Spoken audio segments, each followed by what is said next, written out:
आज के लेक्चर में बीएससी पार्ट सेकंड के स्टूडेंट्स का स्वागत है। मैं Manju Mishra, associate professor of physics, SPC government college Ajmer. आज हम Maxwell law of distribution of molecular velocity के बारे में अध्ययन करेंगे।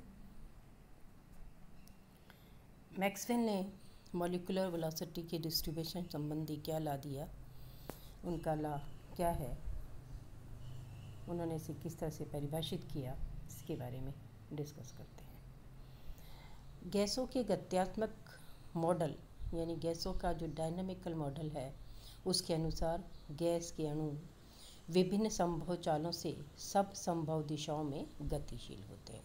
कोई गैस का मॉलिक्यूल है, वो सभी चालों से सभी दिशाओं में गति कर रहा है। अपनी गति के दौरान अणु अन्य अणुओं से और पात्र की दीवारों से टक्कर करते हैं। इनकी चाल और गति की दिशा बदल जाती है। कितने अणुओं का वेग एक निर्दिष्ट परिमाण व दिशा में होता है, इसका ज्ञान प्राप्त करने के लिए वेगों के बंटन फलन का अध्ययन आवश्यक है। हम ये क्यों पढ़ रहे हैं? क्योंकि हमारे को कितने मॉलिक्यूल किस रेंज में जा रहे हैं, उनके नंबर्स पता करने के लिए इस बंटन फलन को फंक्शन को हमें पढ़ना है।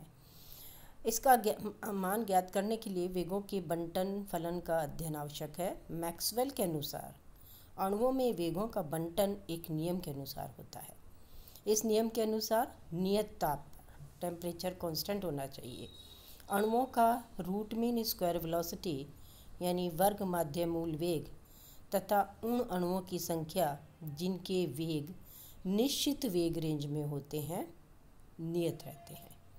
मैक्सवेल के इस नियम को डिस्ट्रीब्यूशन ऑफ मॉलिक्यूलर वेलोसिटी आणविक वेग बंटन का नियम कहते हैं। मैक्सवेल के वेग बंटन के नियम को डिराइव करने के लिए कुछ परिकल्पनाएं की गई जिनका उपयोग किया जाएगा। तो आइए पहले डिस्कस करते हैं कि वो कौन कौन सी परिकल्पनाएं हैं जिसको लेकर के मैक्सवेल ने अपना ये नियम प्रतिपादित किया, डिराइव किया। गैसों के किसी परिमित आयतन में अणुओं की संख्या बहुत अधिक होती है। पहली कंडीशन है फाइनाइट वॉल्यूम के अंदर नंबर ऑफ मॉलिक्यूल्स बहुत अधिक होने चाहिए। अणु अपने विस्तार की तुलना में वृहद दूरी से पृथक होते हैं, यानी दो मॉलिक्यूल्स के बीच की दूरी बहुत ज़्यादा होती है ताकि वे सतत गति की अवस्था में रहते हैं, यानी कंटिन्यूअस मोशन करते रहते हैं। एक गैस के समस्त अणु समान होते हैं तथा उन्हें अति लघु आकार के गोलाकार दृढ़ पिंडों के रूप में माना जा सकता है। उसे हम रिजिड बॉडी के रूप में स्फेरिकल रिजिड बॉडी के रूप में मान सकते हैं। जब अणु टकराते हैं तो केवल उस अवस्था को छोड़कर वे एक दूसरे पर कोई बल नहीं लगाते, अतः इन अणुओं के मध्य बाह्य बल की अनुपस्थिति में सीधी रेखा में गति करते हैं। अणु के एक दूसरे से तथा पात्र की दीवारों से टक्कर कोलिजन पूर्णतः प्रत्यास्थ यानी इलास्टिक होता है। बाह्य बलों की अनुपस्थिति में अणुओं का संपूर्ण उपलब्ध आयतन में वितरण एक समान होता है। इसका क्या मतलब है? पात्र के किसी स्थान पर आयतन अल्पांश dv में अणुओं की संख्या dn का मान होगा dn बराबर small n dv। What is small n? Small n is n upon v प्रति एकांक आयतन में अणुओं की संख्या है। आणविक वेगों की सब दिशाएं समान रूप से प्रसाव्य यानी प्रोबेबल होती है तथा इसकी चाल के संभव मान हो सकते हैं संभव मान हो सकते हैं। टक्करों के परिणाम स्वरूप अणुओं की चाल में निरंतर परिवर्तन होता रहता है, परंतु साम्य अवस्था में चालों को किसी निर्दिष्ट रेंज में कोई पर्टिकुलर रेंज डिसाइड कर ली हमने, उसमें अणुओं की संख्या नियत रहती है। मान लीजिए किसी पात्र में प्रति एकांक आयतन स्मॉल n अणु है। यदि किसी क्षण किसी अणु के वेग का परिमाण c है। यहाँ c हमने मॉलिक्यूल की वेलोसिटी मानी है, ये c लाइट की वेलोसिटी नहीं है। x y z दिशाओं के अनुदिश इनके घटक, इनके components small u, small v and small w हैं। तो हमारे पास क्या रिलेशन है, c स्क्वायर बराबर u square plus v square plus w square, ये है हमारी इक्वेशन नंबर 1। इसी प्रकार से x y z दिशा के अनुदिश velocity c plus D C के component u plus D V, v plus D V तथा w प्लस डी डब्ल्यू हैं।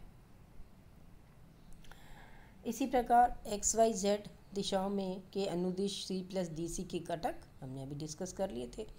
अब मान लीजिए कि x दिशा के अनुदिश के अलोंग अणु का वेग u प्लस डी यू के मध्य होने की probability F U D V है। एफ यू वेग u का कोई फंक्शन है, फलन है। इसी प्रकार y और z दिशा के अनुदिश अणु का वेग v plus D V, w plus D V के मध्य होने की probability F V D V, F W D W मानी जा सकती है। यहाँ अणु वेग के कंपोनेंट में एक रूपता होने के कारण f के तीनों घटकों के लिए ये फंक्शन f समान लिया गया है।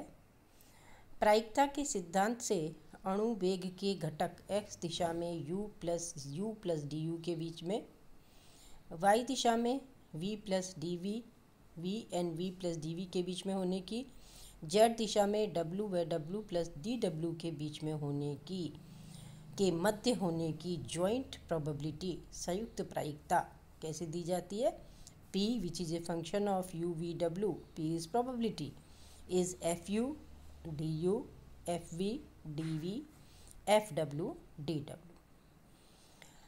तो प्रोबेबिलिटी बराबर F U F V F W D U D V D W, ये हमारी इक्वेशन नंबर 2 है।